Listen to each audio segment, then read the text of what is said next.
guys, it's Laurie from Cook Scrap Craft. Welcome back to the channel. Today I'm sharing with you my very first scrapbook process video for the White with One design team. I'm really excited to be part of this design team. I love playing along with the White with One challenges because the whole point is to use white as your base and add one color along with it. So it's super challenging, but it's also kind of fun just to kind of get outside your box and see just what you have in your stash that you can use. So for this challenge, the January challenge, it is white with smoke. So it's sort of a gray color. I basically went through my entire stash and just pulled everything that was sort of gray. That little frame there's a little silvery, it's like a metallic thing, but I figured that would work. And I've had it in my stash for like forever. So to be able to use it is very satisfying. What I decided to do was use these two pictures that I took over the summer at the St. Louis Arch. And the arch itself is also kind of gray and silvery, so I thought that fit with the smoke theme. And I was thinking about, okay, how do I want to lay everything out? Because I didn't have a lot of pattern papers that fit. I think that polka dot paper is Old Echo Park, and then the other pattern paper, the one on the bottom, is I think just from a Recollections paper pad that I got at Michael's. And then there's also a little documented sticker that came in the pink paisley, what's the office themed line? I can't think of the specific name of it, but that's where that one came from. So I didn't have a whole lot of stuff. I didn't have a lot of stash to work with. So I decided that I wanted to make the most of the paper, obviously. And I sort of had it in my head to do this layout where the photos are staggered and then there's like a strip of paper coming out from both of them. And it took me a few minutes to get the exact placement of all of that correct. I was trying to remember. It was like it came to me in a dream. I know that sounds weird, but maybe some of you scrapbookers also experience this. But like literally, it is just sort of, I dreamed it. So I was just trying to recreate as best I could what I remembered it looked like in my head. So I finally kind of figured out what I wanted to do. I'm placing these little silvery gray leaves, or no, they're not leaves, they're feathers. Feathers. And were also from my stash. They're old. You know what? I thought they were Tim Holtz. They're actually Jenny Bolin, I think. One of the two. But yeah. So I've used them once before, but I didn't use all of them. And I just kind of thought these are perfect because they fit with the color. And we're talking about looking up at the arch, up into the sky, and like birds and feathers. That's what's up in the sky. Yeah, so I decided to do that. But I needed something a little bit extra. So I have this sort of branchy, leafy looking stamp. I'm going to go through all my other stamps to see what I can find. But there's that branchy leafy stamp because I had that stamp pad from Color Philosophy. It was sort of like a purpley gray. I also had another little stamper, edgy stamper thingy from Prima, but that was a little too, I don't know, it was gray, but it just wasn't right. Something that was a little off about it. I think it had like too much of another color in it or something. So I'm just trying to kind of figure out what stamps I want to use and where I'm going to place them. And now we get into the fun part of the stamping and the rub-ons. So for my rub-ons, I actually have this old basic gray rub-on tool. I think I ordered something from scrapbook.com like over 10 years ago. I'm not lying to you. I think it was like 2007. So I've had that basic gray rub-on tool since 2007, but it still comes in handy because I do use it for rub-ons every so often. So I'm sorry that this is out of focus. Obviously I was paying more attention to my layout than what was going on in the camera.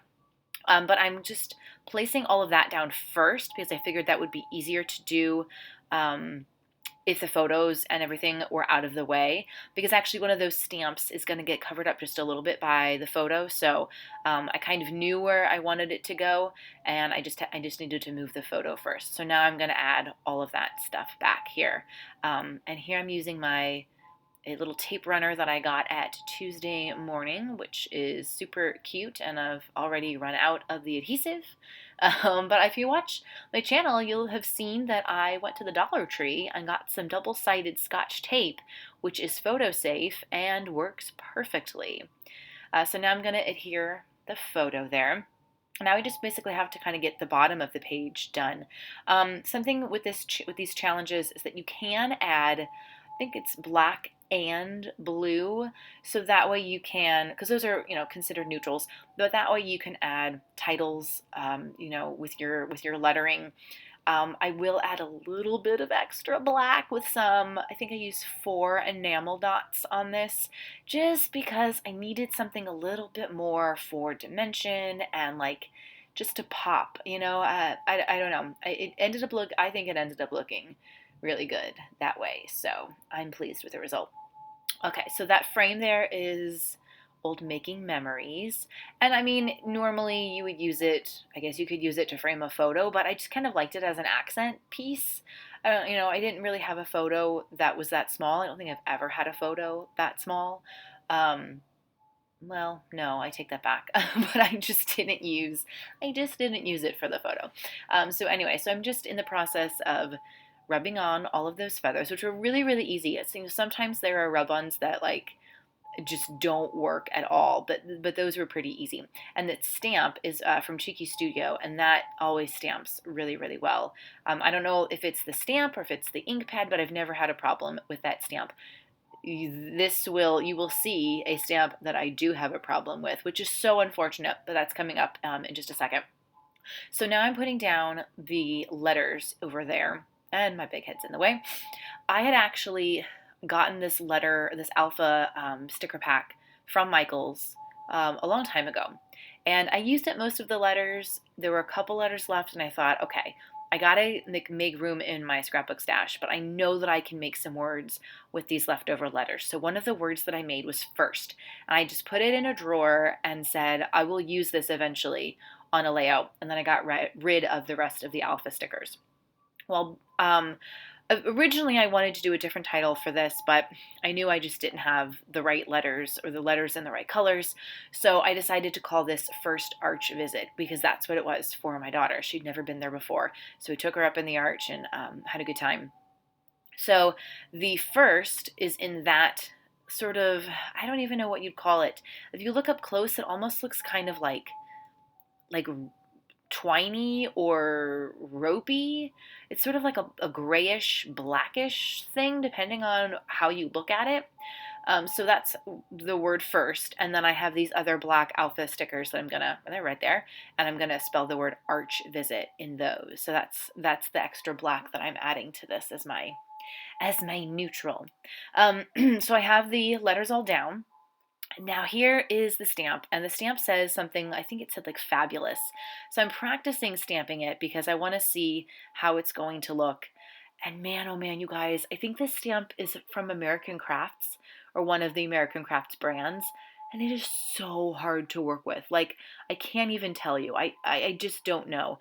I prefer the clear stamps with the clear block because then you can see what you're doing. This one is obviously not clear, and like you have to put it down in an exact way. And so I think I know what I'm doing here. I'm ready to put it on paper. That's why I was practicing first. And it doesn't work. And I was like, what do I do? So of course I try again. And there's my big head because I'm trying to focus and get it right. And it didn't work at all. So I was kind of ticked about that. So I have these like messy stamps now on my page, and I'm like, well, I guess I'll just try to cover them up with something. So I put an enamel dot there, but I can't cover up the whole thing with just some like random enamel dots because that's not going to look good. So what I eventually do, which you will see in just a second, I come back the next day and I stamp. I get the perfect stamps on scrap paper, and then I just cut those out and attach them over the gross stamp parts. Yeah. Sometimes you just have to make it work because obviously there was no way that I was going to try to recreate. I was very limited with my supplies, so I couldn't just rip everything up. Like, the rub-ons you can't rip up. I wasn't feeling it. So something else I'm going to do to add some more of the smoke color to the page are some number alphas, and I'm going to put the number 2019 down in the bottom right-hand corner. And I did think about doing like a hand-drawn border, but then I decided against that. I love the way the hand-drawn border, I can't even say it, hand-drawn borders look, but I decided it just wasn't good for this layout. It's so simple and kind of clean, partially because I didn't have a whole lot of the color in my stash. But I just didn't want to add anything else to it. So here I'm going to try to make some of those stamp things, but then I think my daughter started, like she woke up from her nap or something, so I had to go.